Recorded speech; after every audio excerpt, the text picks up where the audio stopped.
नमस्कार मित्रों, कैसे हैं आप सभी लोग। तो आज हम लोग जो है ठोस अवस्था के बारे में पढ़ रहे हैं। इसके पहले हमने ठोस अवस्था के 4 वीडियो अपलोड कर दिए हैं, जिसमें हमने आपको ठोस क्या होते हैं, कितने प्रकार के ठोस होते हैं, ठीक है, ठोसों के वर्गीकरण के बारे में, एकक कोष्ठिका के बारे में, क्रिस्टल जालक के बारे में तथा क्रिस्टल जालक के संकुलन क्षमता के विषय में आपको अध्ययन कराया था, जिसमें से क्रिस्टल जालक की कुल 3 प्रकार की संकुलन क्षमताओं के बारे में आपको अध्ययन करना है। तो हमने जो है एचसीसी यानी आद्य एकक कोष्ठिका की संकुलन क्षमता के बारे में आपको बताया था। आज हम लोग जो है फलक केंद्र की एकक कोष्ठिका की संकुलन क्षमता के बारे में अध्ययन करेंगे। तो आप लोग जो है ध्यान से देखिए, बोर्ड एग्जाम में कभी कभी हमेशा ये बोर्ड एग्जाम में प्रश्न आ जाते हैं कि फलक केंद्र की एकक कोष्ठिका की संकुलन क्षमता ज्ञात कीजिए। तो मान ले रहे हैं कि यहाँ पर आप चित्र में देख रहे हैं कि यहाँ एक जो है फलक केंद्र की एकक कोष्ठिका बनाई गई है। फलक केंद्र की एकक कोष्ठिका ऐसी एकक कोष्ठिका जिसके प्रत्येक कोने पर एक एक जालक बिंदु होते हैं। साथ में किसी भी एकक कोष्ठिका के जितने भी फलक होते हैं सभी फलकों पर भी एक एक जालक बिंदु उपस्थित होते हैं। तो यहाँ पर कोनों पर एक एक जालक बिंदु है, साथ में इनके प्रत्येक फलक जो है सभी फलकों पर एक एक जालक बिंदु उपस्थित है। ठीक है, अब मान ले रहे हैं कि माना फलक केंद्र की एकक कोष्ठिका के प्रत्येक भुजा की लंबाई a है। ठीक है, तो ये लिख दे रहे हैं हम कि माना फलक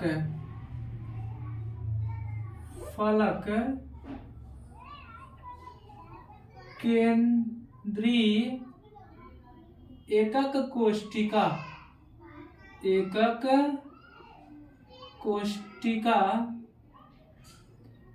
के प्रत्येक भुजा की लंबाई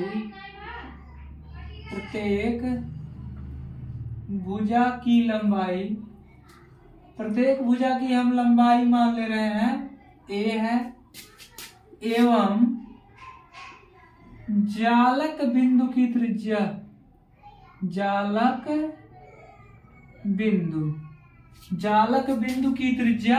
r है। जालक बिंदु की हम मान ले रहे हैं त्रिज्या स्मॉल r है। अब आप देखिए, आप नाम लिख लेते हैं। ठीक है, यहाँ पर कुछ इस प्रकार से ये प्रत्येक भुजा है, एक एक भुजा को ये भुजा की लंबाई a है, इस भुजा की लंबाई भी a ही है, इस भुजा की लंबाई a है। जितनी भी भुजाएं हैं सभी भुजाओं की लंबाई क्या है, a है। तो इस वाली भुजा को हम बाहर निकाल रहे हैं समझने के लिए। ठीक है, इसे हम लोग समझते हैं, इसे हम बाहर निकाल रहे हैं। देखिए कुछ इस प्रकार से ये है भुजा, यहाँ पे ऐसे है, फिर ऐसे है, ठीक है, यहाँ है, फिर इस प्रकार से है। ठीक है, थोड़ा सा और आगे ले लेते हैं समझने के लिए।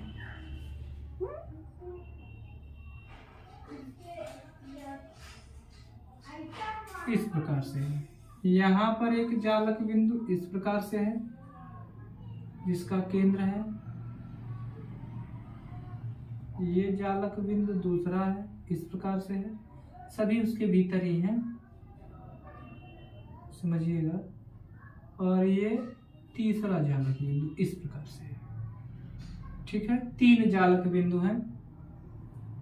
देखिए यहाँ पर ये इसका नाम लिख देते हैं, A है, B है, C है और ये D है। तो यहाँ पर नाम हो गया A और ये हो गया B, ये हो गया C और ये हमने रख दिया D, जिसमें AB भुजा की लंबाई कितनी है, A है। ठीक है, BC भुजा की लंबाई भी कितनी है, A ही है। ठीक है, प्रत्येक भुजा की लंबाई A है। तो हमको ज्ञात करना है कि AC कितना होगा। ठीक है, AC आपको क्या करना है, ज्ञात करना है AC भुजा कितनी है। तो आपने पढ़ा है प्रत्येक जालक बिंदु की त्रिज्या r। देखिए इसकी त्रिज्या r हो गई, यहाँ से इसकी त्रिज्या r हो गई, यहाँ से इसकी त्रिज्या r हो गई और यहाँ से इसकी त्रिज्या r हो गई। टोटल AD की वैल्यू जो है कितनी है, 4r है ना, 4r, 1r 2r 3r 4r। ये अगर आप इसका व्यास निकालेंगे तो 2r के बराबर होगा। ये टोटल 4r हो गए। तो चित्र से आप देख रहे हैं, यहाँ पे आप कह सकते हैं कि चित्र से यहाँ देख रहे हैं कि चित्र से, ठीक है, चित्र से AD की वैल्यू जो है, AD की value r plus r plus r plus r। AD की वैल्यू आपको मिल जा रही है 4r, ठीक है। इसको आप मान लेंगे इक्वेशन नंबर 1। AD आप समझ रहे हैं ना, प्रत्येक जालक बिंदु की त्रिज्या जो होती है r होती है। तो ये बीच वाला जो है पूरा गोला है, इसकी त्रिज्या हो जाएगी 2r और ये r, ठीक है। अब आप त्रिभुज ले लीजिए, त्रिभुज ABC से, ठीक है।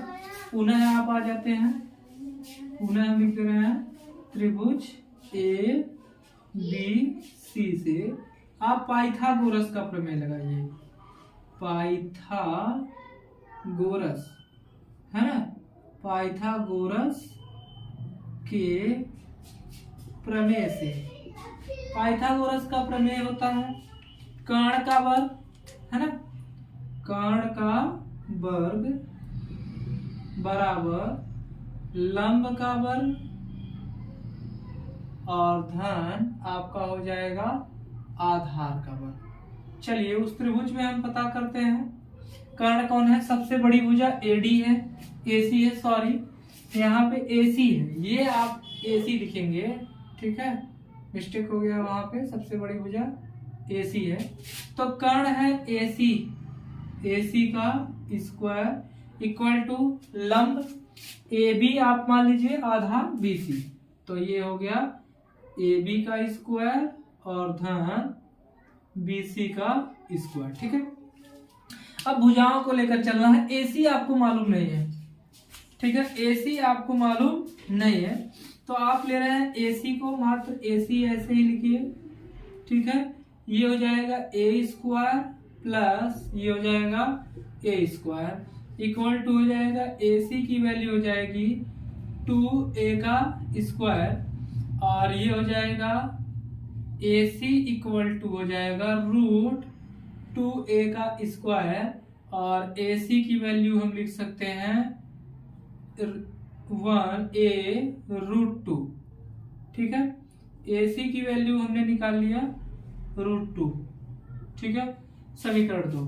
अब यहाँ पे हम लिखेंगे समीकरण 1 और 2 से, समीकरण 1 व 2 से, ठीक है। समीकरण 1 व 2 से देखिए AC यहाँ AC बराबर है, तो ये हो जाएगा आपका, ये हो जाएगा टोटल 4R, ठीक है, 4R इक्वल टू हो जाएगा A रूट 2, ठीक है। A इक्वल टू अगर आप लिखना चाहेंगे A इक्वल टू हो जाएगा 4R बाई रूट 2। अब आप रूट 2 से ऊपर रूट 2 से नीचे गुणा करा देंगे तो आपको मिल जाएगा यहाँ पे 4 रूट 2 बाई रूट 2 का रूट 2 में 2 इंटू A और A इक्वल टू आपको मिल जाएगा 2 का 2 में डिवाइड करेंगे 2 करड़ी में 2 रूट R, ये R हो जाएगा, ठीक है। आप इसे R समझेंगे, देखिए आप इसे R समझेंगे, ठीक है, ये R है। तो ये A की वैल्यू आपको मिल गई, ठीक है, ये A की वैल्यू आपको मिल गई। अब आप लिखेंगे संकुलन क्षमता, संकुलन क्षमता PE इक्वल टू होता है Z 4/3 R का cube by A cube multiply by 100। देखिए Z की वैल्यू क्या होगी, सुनिए, Z आपको हमने पहले ही पढ़ाया है कि Z की वैल्यू होगी 4, किसके लिए, FCC के लिए।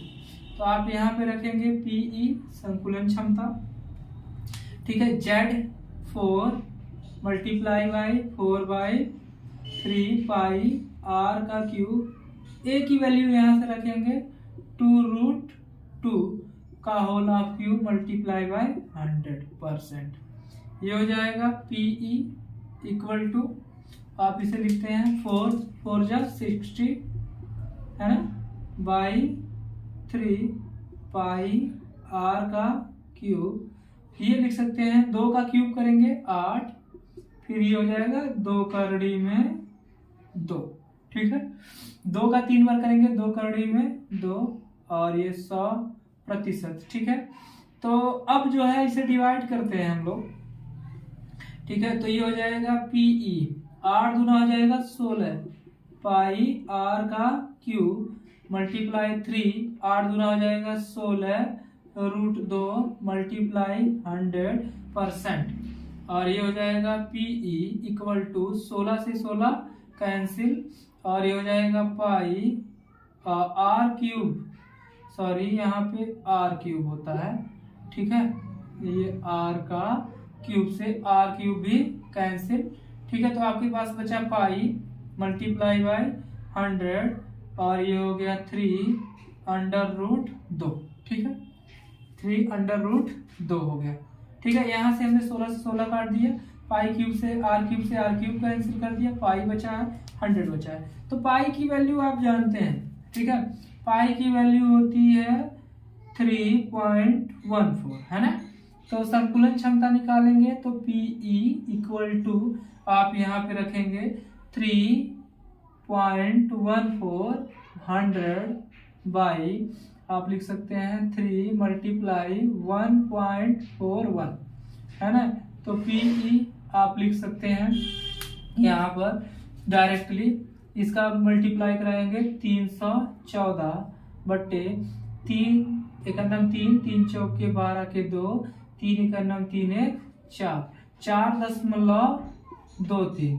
तो पीई संकुलन क्षमता लिखेंगे, तो आप इसमें भाग देंगे तो कितनी बार जाएगा, आपको भाग देने पर 314 में आप 100 का भाग दीजिए, भाग देने पर आपको मिलेगा 74%, ठीक है। टोटल आपको कितना मिलेगा 74%, 74%, ठीक है। 74% ये इसकी क्या आ गई संकुलन क्षमता। रिक्त स्थान अगर आपको निकालना है तो आप लिखेंगे रिक्त स्थान इक्वल टू हो जाएंगे, इक्वल टू रिक्त स्थान आपको निकालना है 100 माइनस 74% इक्वल टू हो जाएगा 626%। ये इसका क्या होता है रिक्त स्थान, और ये होती है एफसीसी यानी फलक केंद्र की एकक कोष्ठिका की संकुलन क्षमता। अगर आपको अच्छा लगा ये वीडियो तो लाइक कीजिए, कमेंट कीजिए और सभी दोस्तों में शेयर कीजिए। आज के लिए बस इतना ही, धन्यवाद।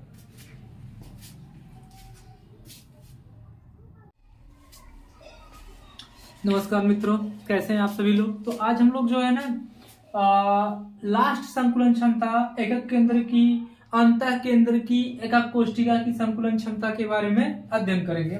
इसके पहले हमने जो है आपको एससीसी आद्य एकक कोष्ठिका और एफसीसी फलक केंद्र की एकक कोष्ठिका की संकुलन क्षमता के बारे में समझाया था, और ये आपकी आखिरी संकुलन क्षमता है जिसे कहते हैं अंतः केंद्रीय एकक कोष्ठिका की संकुलन क्षमता।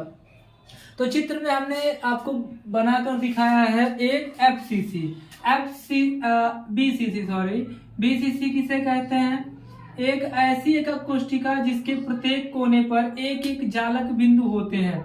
प्रत्येक कोनों पर देखिए एक एक जालक बिंदु है, साथ में इसके केंद्र पर बीचों बीच में, ठीक बीचों बीच है, आप समझिए ये क्यूबिक घन है और उसके बीचों बीच में एक क्या है जालक बिंदु उपस्थित होता है। तो ऐसी एकक कोष्ठिका को क्या कहते हैं अंतः केंद्र की एकक कोष्ठिका, और इसकी प्रत्येक भुजा की लंबाई हमने कितनी मान लिया है a। तो चित्र में हमने लिखा है कि माना एक अंतः केंद्र की एकक कोष्ठिका है जिसके प्रत्येक भुजा की लंबाई जो है a मीटर है एवं प्रत्येक जालक बिंदु की त्रिज्या r है। आप जानते हैं कि प्रत्येक जालक बिंदुओं की त्रिज्या r समान होती है, और हम यहाँ पे डायरेक्ट लिख दिए हैं कि इसमें प्रभावी कणों की संख्या 2 होती है। आप प्रभावी कण समझते हैं, कोने पर उपस्थित कणों की सहभागिता यानी Z इक्वल टू कोने पर उपस्थित 8 कण है, उनकी सहभागिता 1/8 और केंद्र पर एक कण है उसकी सहभागिता 1, टोटल मिलाकर के कितने हो जाएंगे 2। तो यह इनकी क्या हो गई, प्रभावी कणों की संख्या हो गई। ठीक है, अब चित्र से हम लोगों को क्या करना है, संकुलन क्षमता ज्ञात करने के लिए संकुलन क्षमता का सूत्र होता है, संकुलन क्षमता का फार्मूला आपने पढ़ा है, होता है P इंटू ई। P इंटू ई बराबर Z गुणे 4/3 पाई R का क्यूब बट्टे कितना होता है, A का क्यूब होता है ना, A का क्यूब होता है तो आप गुणे 100%। ठीक है, ये भी होता है। तो हमें इतनी सारी चीजें तो मालूम होनी चाहिए पहले से। ठीक है, इतनी सारी चीजें मालूम होनी चाहिए। तो हम लोग चित्र में इस वाले भाग को देख रहे हैं। ठीक है,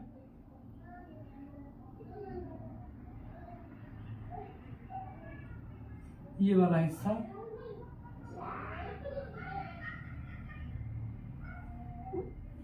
इस वाले हिस्से के बारे में हम लोग अध्ययन कर रहे हैं। देखिए ये वाला हिस्सा, ठीक है, ये वाले के बारे में, और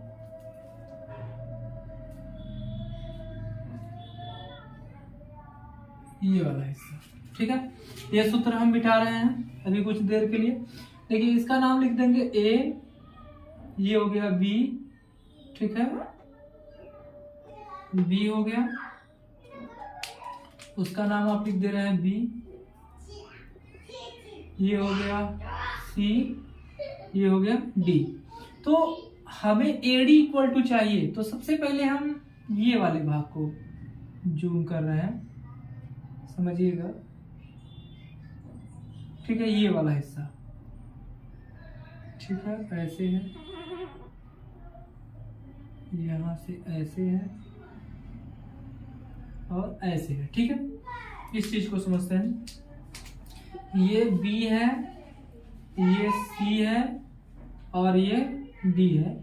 इसके भुजा की लंबाई यहाँ पे A मीटर है और यहाँ पर भी A है और ये A है। तो आपने पाइथागोरस का प्रमेय पढ़ा होगा, लंब का वर्ग बराबर कर्ण का वर्ग। ठीक है, और ये डायरेक्टली अगर आप भुजा को देखते हैं तो कर्ण का स्क्वायर, ये कर्ण है। ठीक है, तो ये कर्ण है, कर्ण BD मान लीजिए है, कर्ण का स्क्वायर बराबर लंब का स्क्वायर। लंब है BC का स्क्वायर धन आधार है BC का स्क्वायर है और ये DC का स्क्वायर। ठीक है, यहां से देखिए DC का स्क्वायर, तो BD का स्क्वायर अगर आप देखते हैं, BD का स्क्वायर अगर आप देखते हैं तो BC इक्वल टू A का स्क्वायर प्लस A का स्क्वायर, तो BD इक्वल टू हो जाएगा रूट 2A का square equal to A root कितना आ जाएगा 2। यानी ये वैल्यू जो आपको मिल रही है सॉल्व करने पर A रूट 2। ठीक है, यानी ये वैल्यू यहां से लेकर यहां तक आपको मिल रहा है A रूट 2।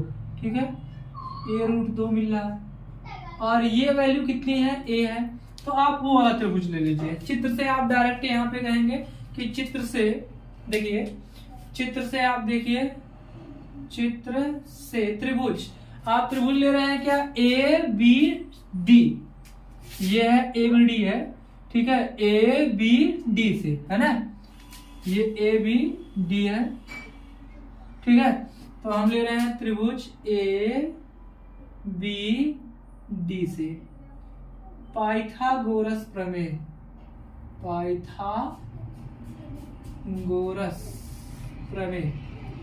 पाइथागोरस प्रमेय का यूज करेंगे यहाँ पे।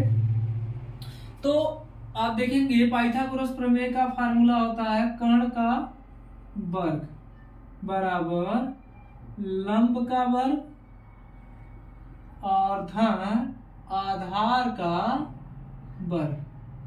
ठीक है, आधार का वर्ग। कर्ण देखिए आपका AD है। ठीक है, तो AD का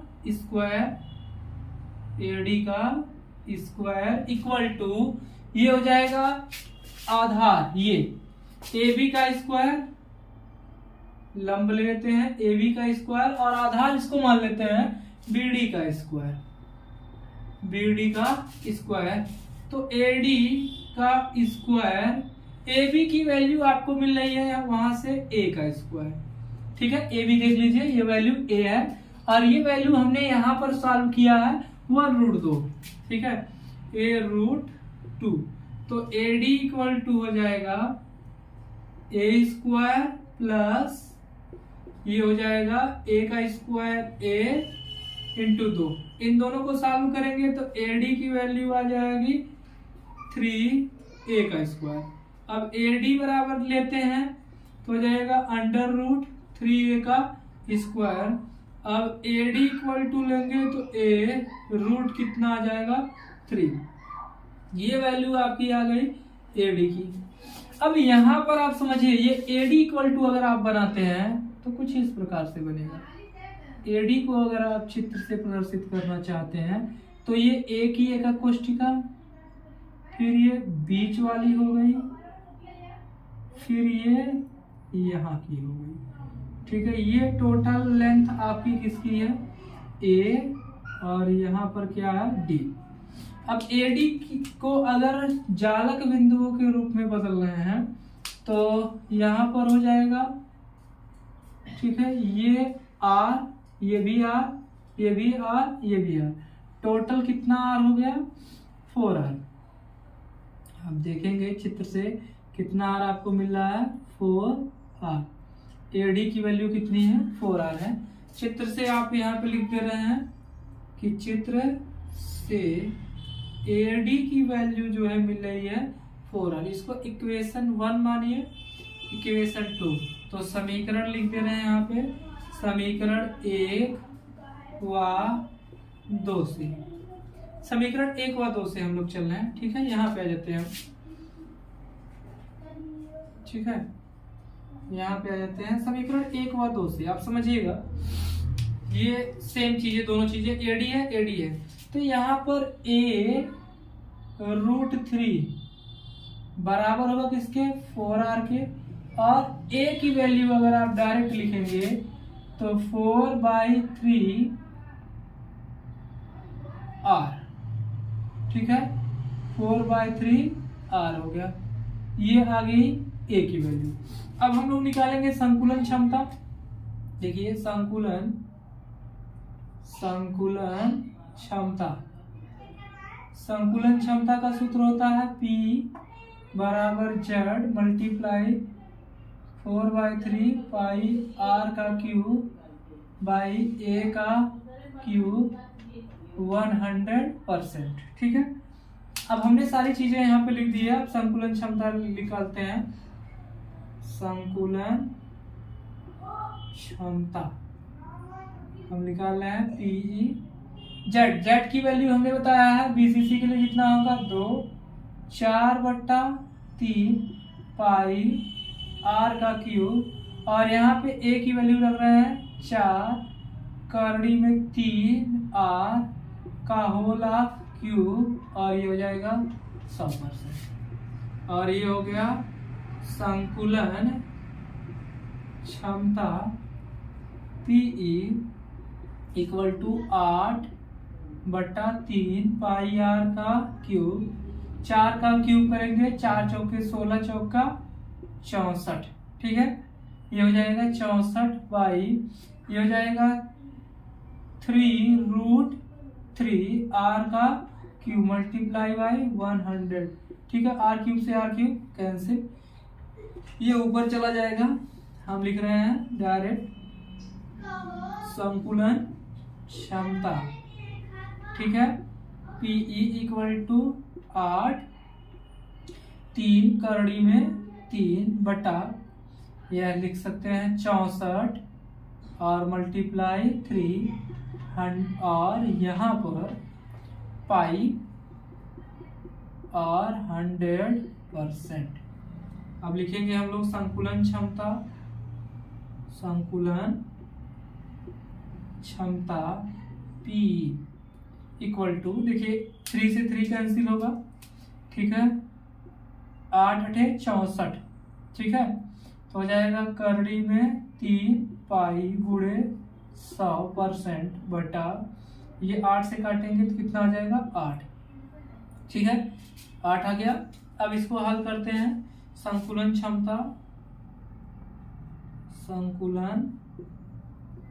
क्षमता ये हो जाएगा √3 पाई की वैल्यू 3.14 गुणे 100 बटा 8 और ये हो गया प्रतिशत।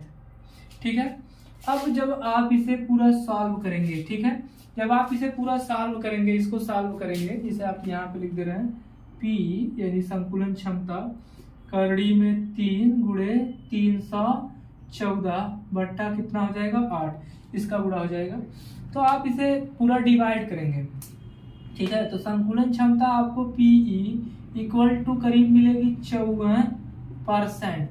कितना आएगा 54% आएगा। इसको जब आप पूरा सॉल्व करेंगे तो आपको संकुलन क्षमता टोटल की टोटल कितनी मिल जाएगी 54%, सॉरी 54 नहीं बल्कि आपको मिलेगी 68%। ठीक है, ये सॉल्व करेंगे तो आपको मिल जाएगी 68% और रिक्त स्थान आपको मिल जाएगा, रिक्त स्थान अगर आप निकालते हैं तो 100% माइनस 68% इक्वल टू हो जाएगा 30%।